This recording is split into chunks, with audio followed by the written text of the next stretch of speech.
Welcome, friends. Have you encountered problems in your life about fear today? They are important advice on how to overcome it. Please listen to the Word of God carefully. Matthew 8, verse 23 to 27. Verse 23. When he got into the boat, his disciples followed him. Verse 24. And behold, there arose a great storm on the sea, so that the boat was being swamped by the waves, but he was asleep. Verse 25. And they went and woke him, saying, Save us, Lord, we are perishing. Verse 26. And he said to them, Why are you afraid, O you little feet? Then he rose and rebuked the winds and the sea, and there was a great calm. Verse 27. And the men marveled, saying, What sort of man is this, that even winds and sea obey him?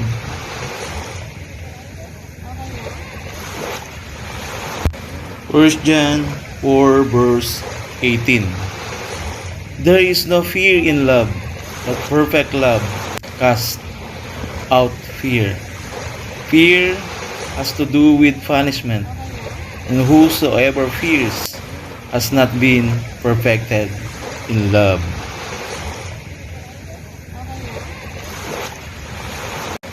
Deuteronomy 31 verse 6. Be strong and courageous. Do not fear or be in dread of them, for it is the Lord your God who goes with you. He will not leave you or forsake you.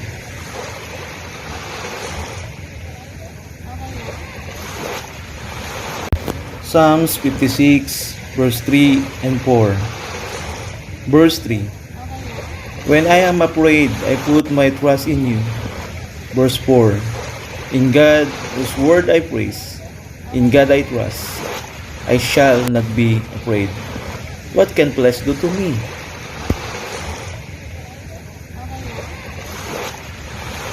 Psalms 112 verse 6 to 8. Verse 6. For the righteous will never be moved. He will be remembered forever. Verse 7. He is not afraid of bad news. His heart is firm, trusting in the Lord. Verse 8. His heart is steady.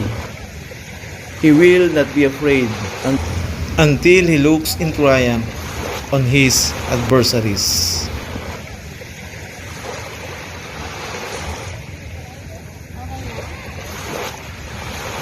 Psalms 27 verse 1.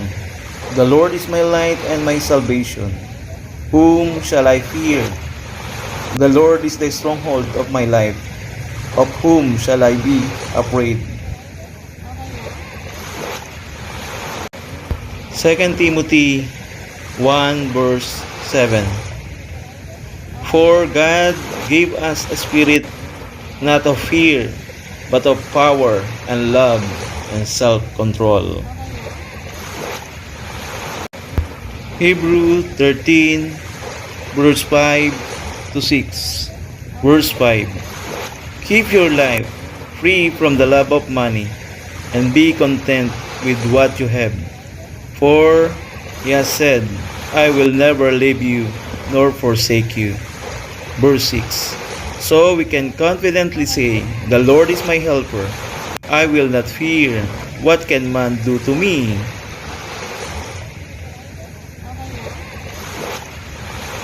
Psalms 34 verse 4 to 5. Verse 4. I sought the Lord, and he answered me, and delivered me from all my fears. Verse 5. To those who look to him are radiant, and their faces shall never be ashamed. Psalms 115 verse 11. You who fear the Lord, trust in the Lord. He is their help and their shield.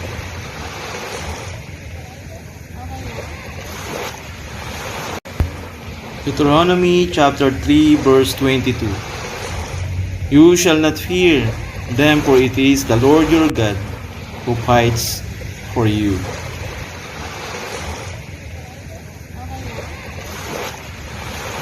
Isaiah 41 verse 13. For I, the Lord your God, hold your right hand. It is I who say to you, fear not, I am the one who helps you.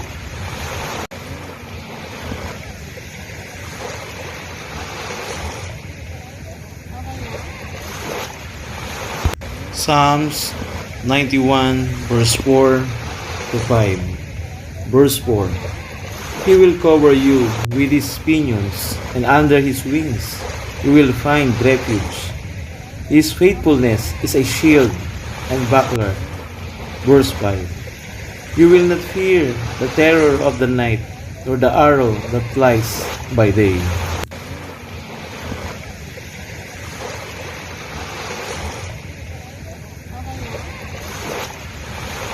Psalms 27 verse 3. Though an army encamp against me, my heart shall not fear. Though war arise against me, yet I will be confident.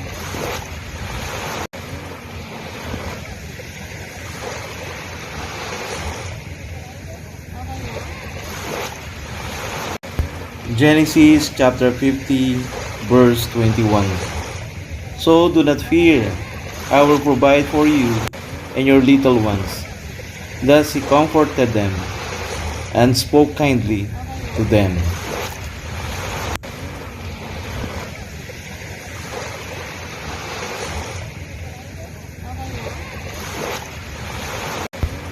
Proverbs 3 verse 23 to 24. Verse 23. Then you will walk on your way securely, and your foot will not stumble. Verse 24. If you lie down, you will not be afraid. When you lie down, your sleep will be sweet.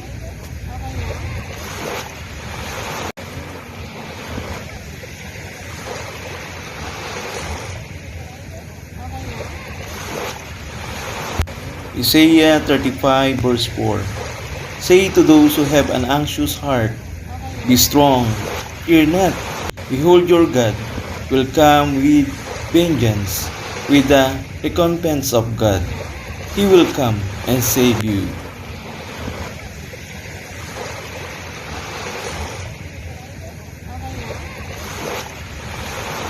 Isaiah chapter 41 verse 10. Fear not, for I am with you. Be not dismayed, for I am your God. I will strengthen you. I will help you. I will uphold you with my righteous right hand.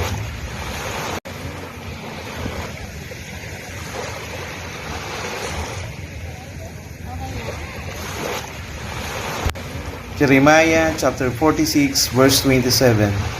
But fear not, O Jacob my servant, nor be dismayed, O Israel. For behold, I will save you from far away, and your offspring from the land of their captivity. Jacob shall return and have quiet and cease, and none shall make him afraid.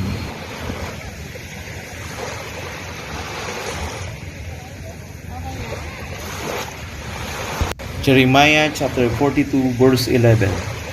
Do not fear the king of Babylon, of whom you are afraid. Do not fear him, declares the Lord. For I am with you, to save you, and to deliver you from his hand.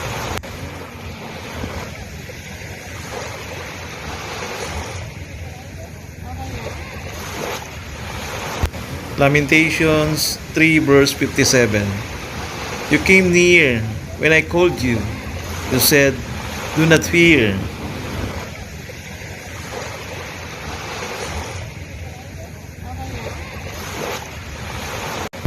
Matthew 10 verse 26 to 28. Verse 26. So have no fear of them, For nothing is covered that will not be revealed, or hidden that will not be known. Verse 27. What I tell you in the dark, say in the light, and what you hear whispered, proclaim on the housetops. Verse 28. And do not fear those who kill the body, but that kill the soul. Rather fear him who can destroy both soul and body in hell.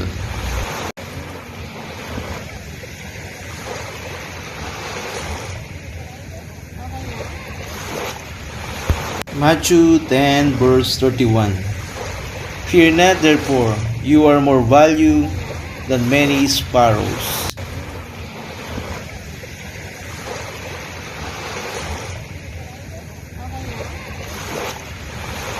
Luke 2 verse 10.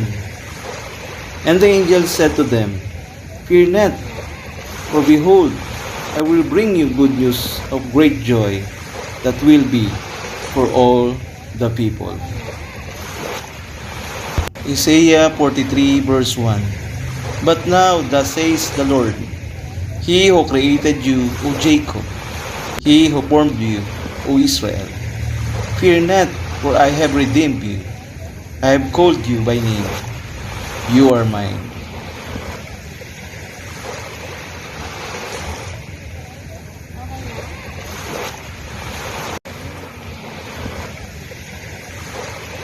Praise be to God, to His Word.